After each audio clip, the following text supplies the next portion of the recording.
Welcome to the Teamwork Advantage podcast with Greg Gregory. Join us as Greg interviews powerful thought leaders and successful team and leadership experts from across the country on teamwork, leadership, and organizational culture. Now let's check in for this week's episode.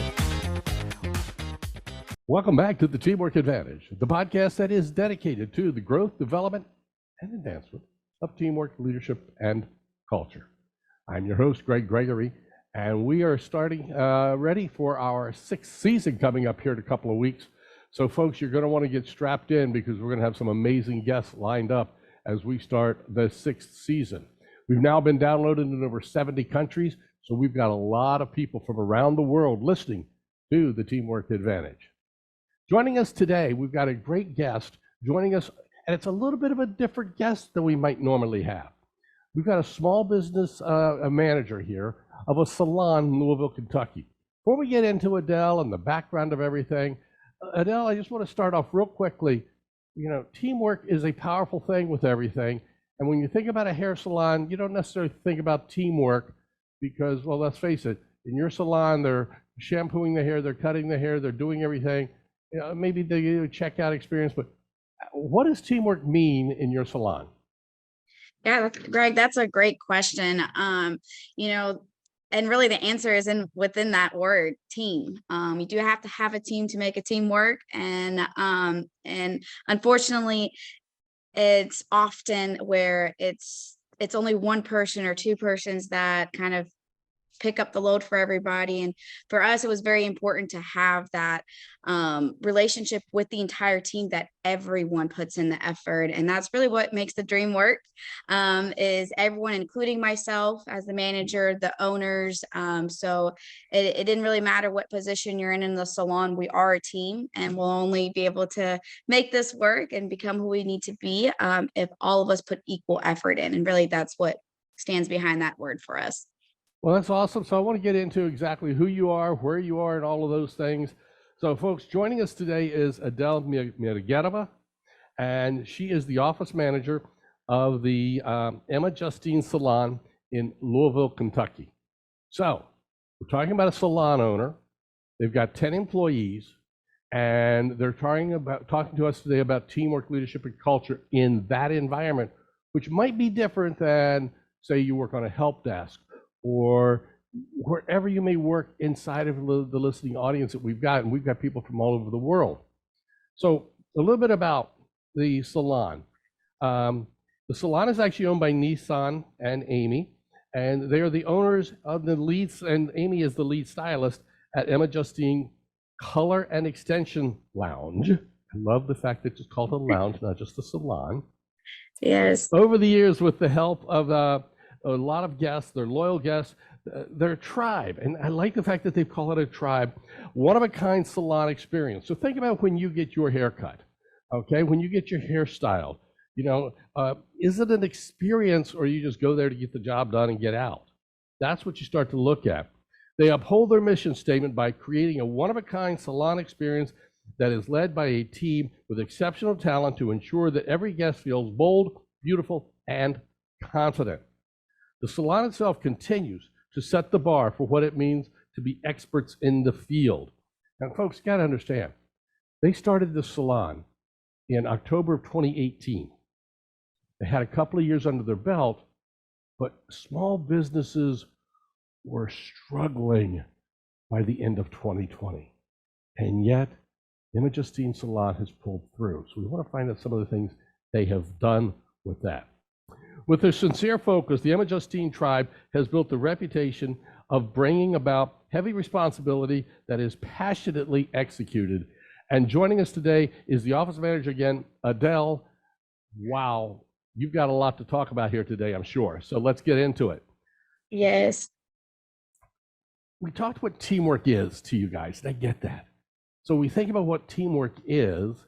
And you said something in that part that I thought was really good. It could just be two people. That could make up a team, there's no doubt. So it comes into play. When you think about doing the salon work, there's so many things that have to happen. You've got to sweep the floor after every guest, go around them. You had to change the way you do business. So let's talk a little bit about the pandemic there And how have you changed the way your business is absolutely executed since the pandemic? Absolutely. And you know what? A lot has changed since the pandemic, as far as how businesses are run, but also people's energy has changed, what they expect out of an appointment. Unfortunately, the overall morale in the world was really, really down, and negative, just with everything that was going on during that time when we opened the salon back up.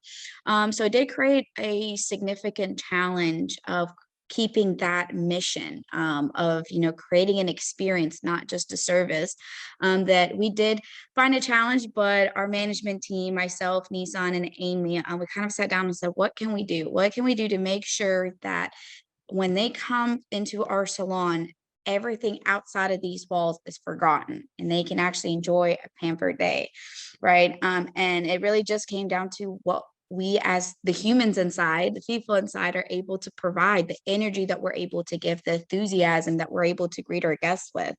And so really that was the key, is to make sure that our entire team, myself included, owners included, we were able to keep our morale up, our enthusiasm, our positivity.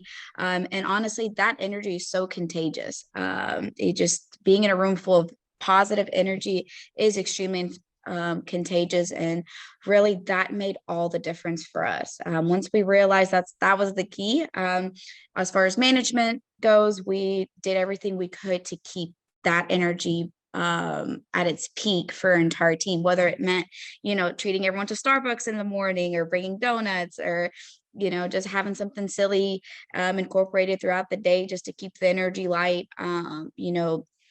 Really help the energy of the salon affect all of our guests' experience in a positive way. So when the pandemic hit, I'm sure there were some challenges. Were you all shut down for a period of time? Yes, we were actually shut down for 2 months. 2 months. So folks, listeners right now, I want you to think, if your business, your entire livelihood was shut down for 2 months.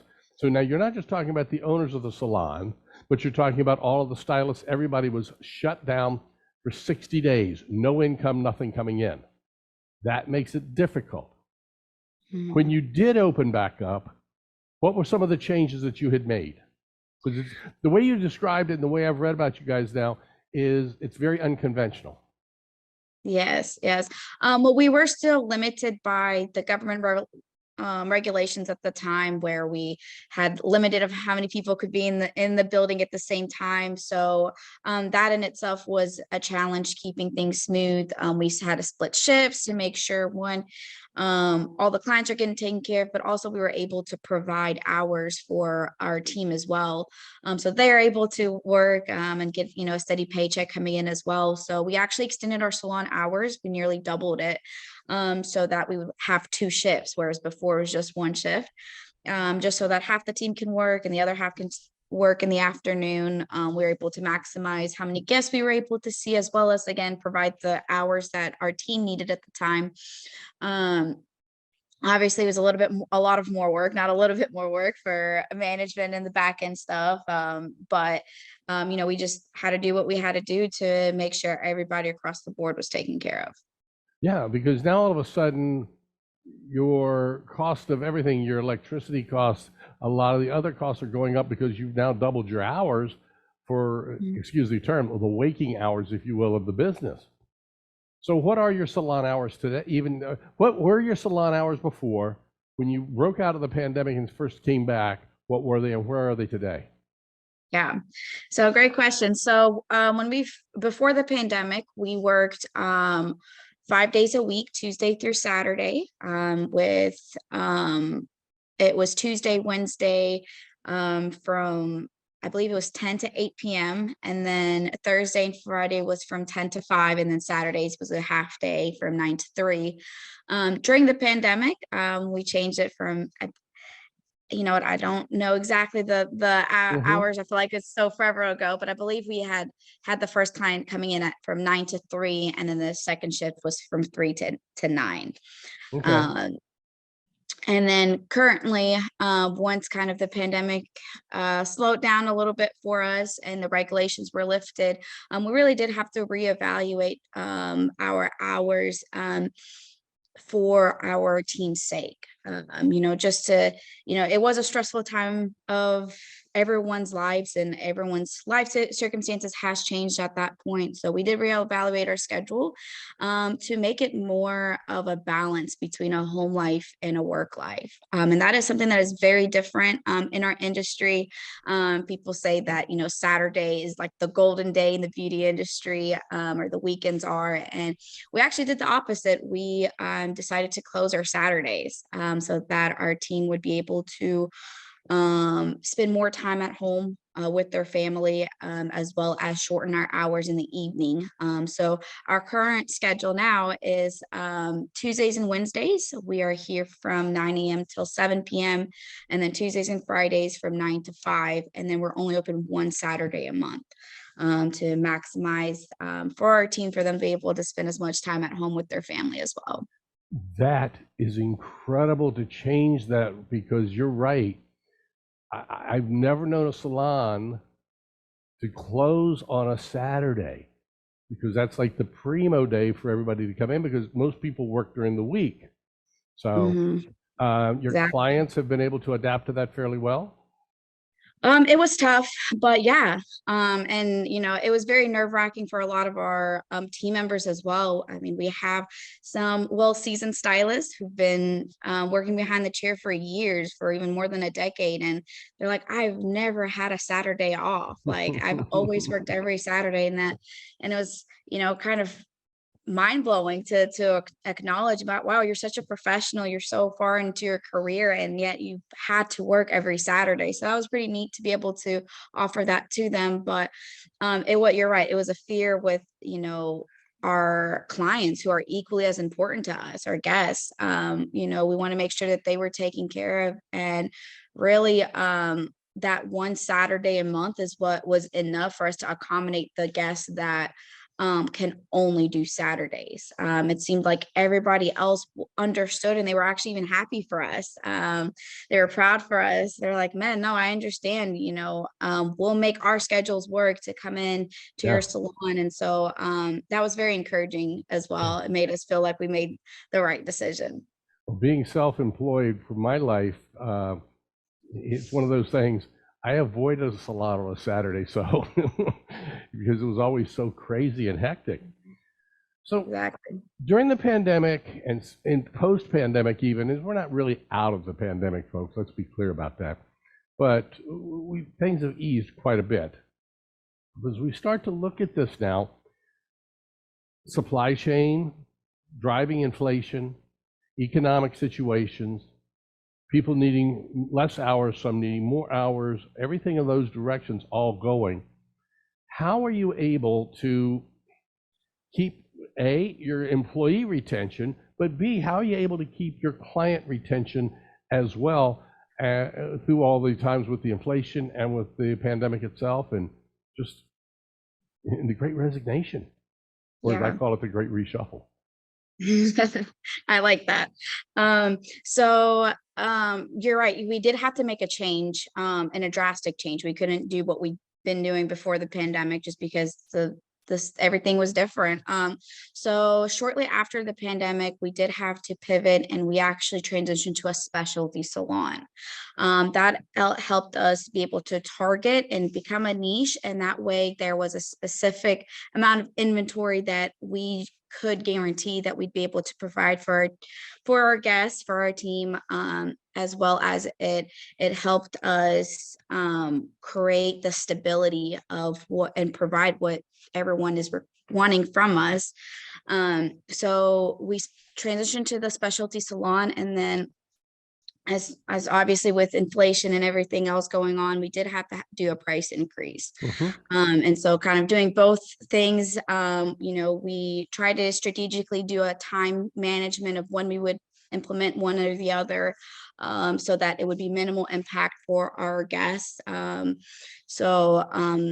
that really helped us to make it a smooth transition into that. So currently we are especially salon, so we have shortened our menu. We started offering less services, but primarily doing something specific. So we no longer do just single services anymore. So we're doing extension services and extensive coloring appointments. So me coming in to get a haircut's out of the question, huh? Yes, unfortunately. But if you want some extensions, or if you want us to Yeah, throw I some think I'm out highlights of in the there for extension you, we phase got of my you. life. Did you lose any of your stylists? Did you lose employees over the through the pandemic? We have. Okay. We certainly have. As I mentioned, everyone's life has changed, although it was like a short 2 months, but life changes, whether they've encountered COVID themselves, or someone, they lost someone very close to them, or whatever the situation, personal or just an outsource effect that the pandemic had. So we did have a few of our stylists that didn't come through after the pandemic for personal reasons. And of course, we had to respect their decision, and we understood, just life changes, Okay. so. How has it been to try and hire folks? Because right now we understand from so many different sources, watching the news or wherever we're picking it up, there's such a shortage of employees willing to do certain types of jobs. And I'm thinking a stylist might have been one of those jobs, or working the front desk might have been one of those types of jobs. Because in your salon, your stylists also do the shampooing, so you don't have a separate person for shampoo. Correct. Okay. So when we're looking at that, what was it like trying to hire people, and did you change your hiring practices? Yeah, so it was a challenge, and we did change a bit of how we did the culture of the onboarding, and really who we bring on the team. But really the biggest thing for us was the energy that you're able to bring to the salon. We really didn't really focus on the talent behind it, because our perspective was like, we can teach talent. We can teach, if there is something that needs to be taught, we can send them to courses, we can educate them, we can build their knowledge base. But something that's really hard to teach is characteristic traits, personality, and the energy that someone brings to the salon. So what we had started doing is doing working interviews. So we would first do the first round of interviews. That's pretty standard, whether it was in person or through Zoom. And then based off how that went, we invited them back in for a working interview, where they were able to spend a half a day with us, working alongside with us. And that was we were able to kind of gauge their energy of what they're able to bring to the team, but also it allowed them to see us, see how they felt in a group of 10 girls, and see if that they could see themselves in this position as well. And that really helped us be able to let us shine, so to speak, because we are different. And I don't know if you're planning on getting into this or not, but we actually were recognized for that, something that we're very honored to have received the award of being 2022's best workplace in the United States. So Okay. Now, you're talking one of the top salons, or you're talking one of the best places in all of Louisville, or what was that? Yeah, it was by Inc. Company. It was an award that was given. Yeah. So they do a survey once a year, and they basically have this very anonymous survey that they have every company fill out that applies for it. And based off of the information that they gathered, what our team had said about management, what we said about each other, had helped us to get that award, where we were recognized that we're doing something different, to be able to be labeled the best workplace in 2022. That is so powerful when you stop to think about that in today's environment. And the other thing that you said just a moment ago that I want to go back and touch on was, you're looking at them, you said you can teach talent, or you can teach expertise and things they need to do. And that is so true. You can't teach somebody how to be nice. Exactly. And so that follows along the lines of great organizations such as Marriott Hotels. It follows the lines of Southwest Airlines. Those top organizations hire that mindset. And I like to call that the difference between the skill and the will. They're hiring somebody for a high drive of will, wanting to do a great job, because they can teach them how to do the other aspects of the job. Exactly. And that's really cool. And that's so key, because now you've only been in business since 2018. What's the average length of the employees that you've got there now? Obviously, you've told me off camera earlier that you've been there since pre-beginning. I get that. Obviously, the owners have been there since pre-beginning. What about your stylist? What about the esthetician? What about the front desk? What about those folks? Yeah. So we actually have a wide range. We have a wide range of stylists who've been with us from the start, and we have someone that, we just hired a couple months ago. In the industry, life changes, everything changes. When we first opened, we had a group of different girls that worked with us, whether people moved out of state or decided to even just not do this anymore, as far as doing hair anymore. So there's just been other circumstances, but we do have a few of our stylists that have been here from the start, or nearly the start, maybe a couple months after we had opened. And so we are constantly looking for new talent. We are looking to grow. If there is someone that, we feel like is a great fit, we are more than happy to interview them and see if they're a fit for our salon or if we're a fit for them. And so I don't know if that answers your question. Well, or not. it definitely does, because it's everything's changing along those lines as far as how long people have been there, and where you stand with that. What are your plans moving forward? You want to expand a little bit. And I get that. Everybody wants to grow. They trying to be getting stagnant, staying where you are, rotating, things like that just doesn't work. Where do you see yourself growing? The Emma Justine Salon and business, where do you see that going in the next 6, 12, 18 months? And then how do you plan to get there? Because I want to take some of the ideas that you're sharing with us that you're using in your salon, in your lounge, to be able to put that into practices outside of your specific industry. Yeah. A golden statement that the owners, Nissan and Amy, often say is, if you're not going forward, you're going backwards. So we can't never stand still. We always have to progress forward. We always have to a plan of changing things, keeping up with things. And that's really what we plan on doing. We are reevaluating our entire customer experience. So as far as what our guests are expecting from us, and then also providing with something that they couldn't even expect from us, right? And going above and beyond. What is something like that you're doing that a customer's like, wow, I never expected that? Yeah. So as far as just the experience coming right through the door, we are very positive, very welcoming and warm. And as far as the team, we want to make sure that is in the air, literally.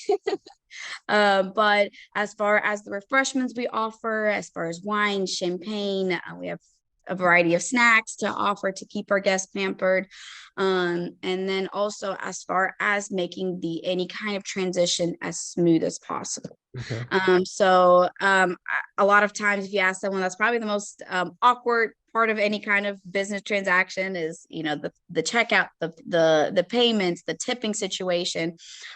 So we've actually just not too long ago had a meeting with the owners of kind of like, what can we do to improve that, to eliminate that or make that as pleasant as possible for every person, that walks through our door. And so we plan on changing it a little bit and make it more computerized. Plan on having a tablet at every station and make it kind of eliminate that whole process so that it's as smooth and it's not as much pressure on the guest of whether and also as much transparency as possible. Unfortunately, there are situations where we strive to avoid at all costs of making sure the guest knows exactly what's expected.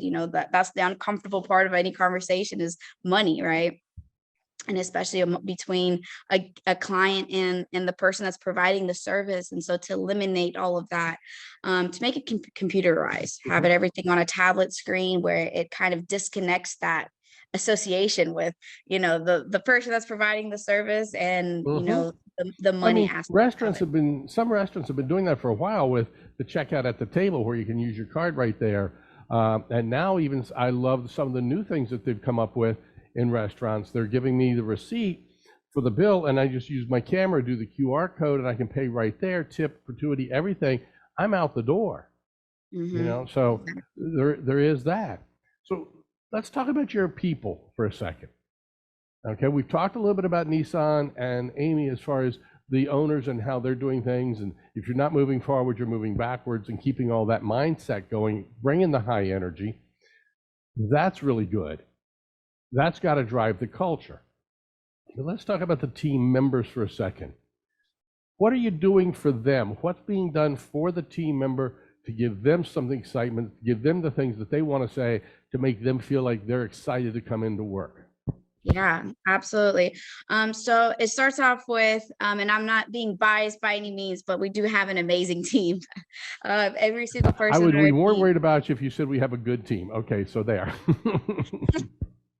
We do have an amazing team, which that in itself, I feel like everyone is a key person. You know, there isn't one that just leads the team, and we're really grateful for that. But yeah, you're right. It does take a lot of intentional actions to keep that momentum going, to keep people on their A game, keep people excited to come into work. And so we as management meet once a week, and we really just discuss that, is what can we do this week to motivate our team? What can we change this week to move us to the next level? And as far as our team, really the feedback that we've heard is just they want to be heard, right? And their opinions are valuable to us. You know, anyone on our team, we view them as a long-term employee, you know, and so we want to make sure if there's something that we can do on our end to make their experience here a little bit more pleasant, we're all ears. You know, it could be the simplest thing is like,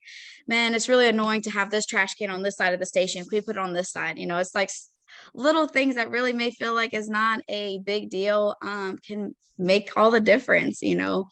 And then just respect, you know, as long as there's that mutual respect, I feel like, as cliche as it says, the sky is the limit for us as far as the growth, and that energy just gets reciprocated.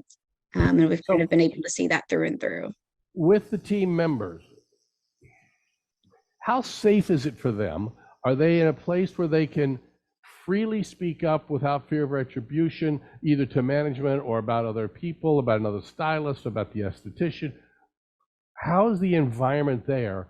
And what have you done to make sure that that is I hate to use the word safe place, but in essence, that's what we're looking at.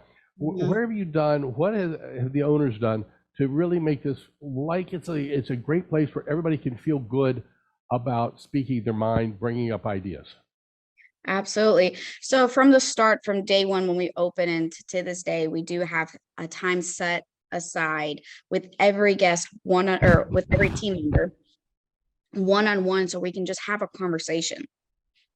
It could be something that, you know, just, hey, these are your numbers, these are your goals, this is what we're able to achieve, or just a check-in with them, you know, where we can just truly talk with them, see what's on their mind.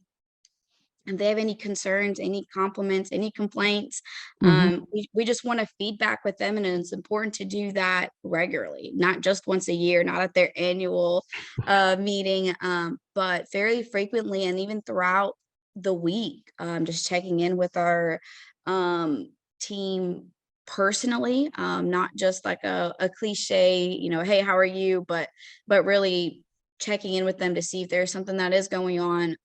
You know, we do have an open door policy. At any point, if there is something that needs to be addressed, we address it gracefully and respectfully for the entire team, but as well as, you know, just being involved. And I feel like once the team sees that we do care and we are willing to do any changes and adjustments that needs to be, it gives them that comfort to feel comfortable. I like that, the comfort to feel comfortable. That's so strong. So moving forward, challenges. There is no organization out there today that is not experiencing some challenges in regards to their teams.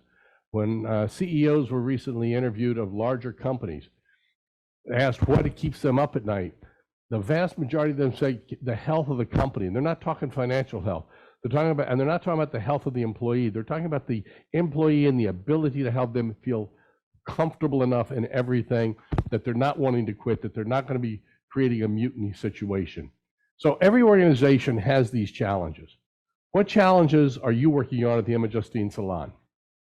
Yeah, you're right. The workforce has changed, and it doesn't matter which industry you're in, the workforce and the work ethic has entirely changed. And so it's kind of silly for us to expect to do the exact same thing and expect the exact same amount of effort put in when things just clearly have changed. And so the biggest thing is we've changed ourselves as well.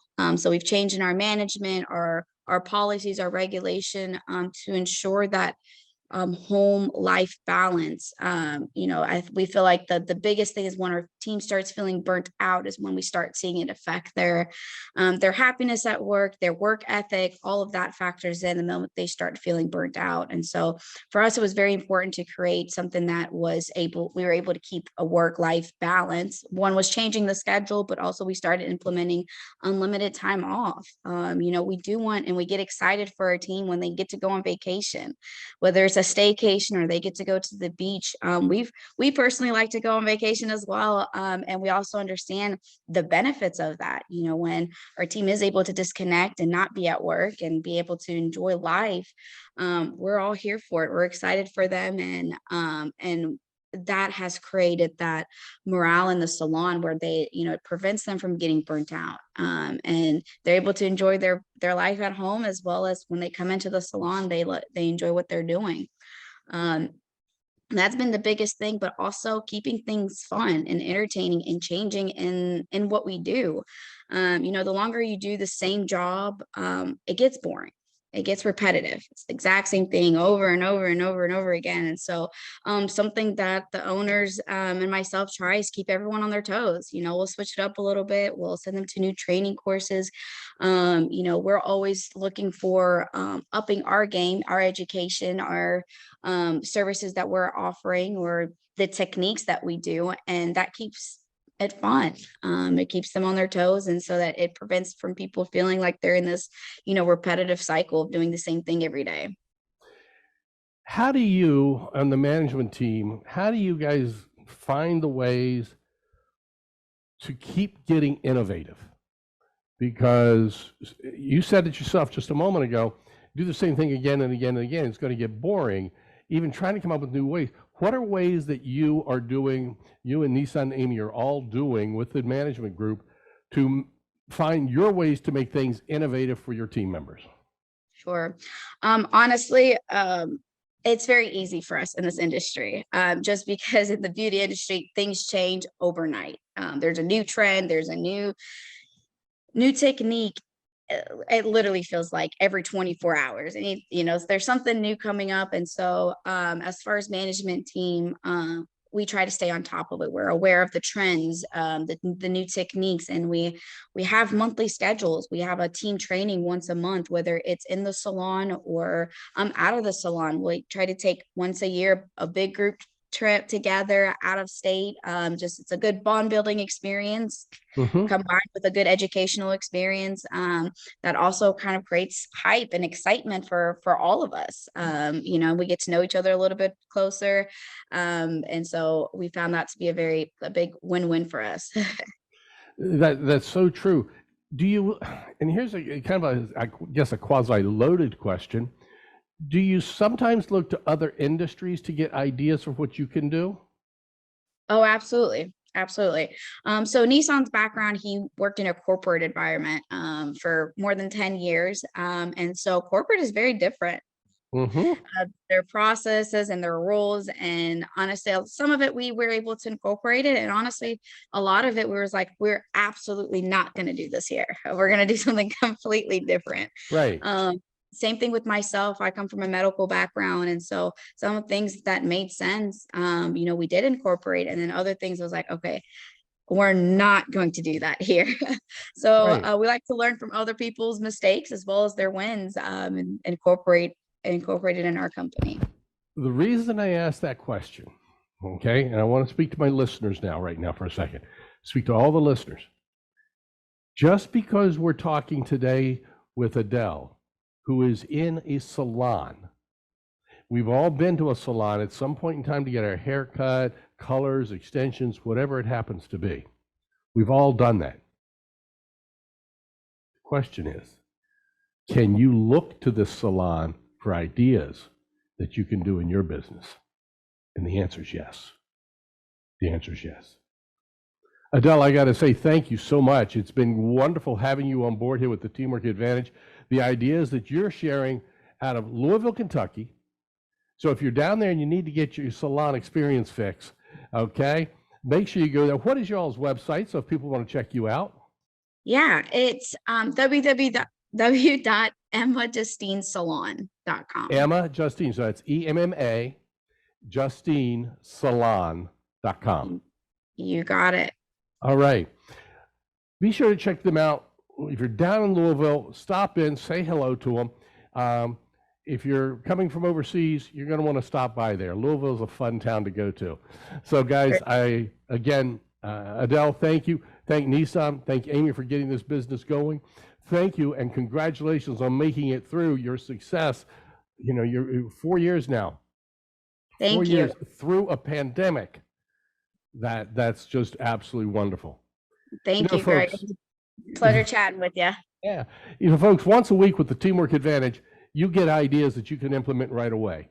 And Adel has shared some of those with you today. It's going to be up to you to take the ideas that she shared and put them into practice for your business. Once a week, it's all it takes. Until next week, remember, having a good day is just being average. When you listen to the Teamwork Advantage and our guests, we know you're not average. So go make today and every day excellent and exceptional. Till next week. And season 6 is kicking off soon. Don't miss us. Take care. Bye-bye. You've been listening to the Teamwork Advantage with Greg Gregory. Be sure to like, subscribe, and activate the bell icon to be notified of future episodes. To learn more about how Greg can help your organization develop a powerful winning culture, visit TeamsRock.com. That's TeamsRock.com.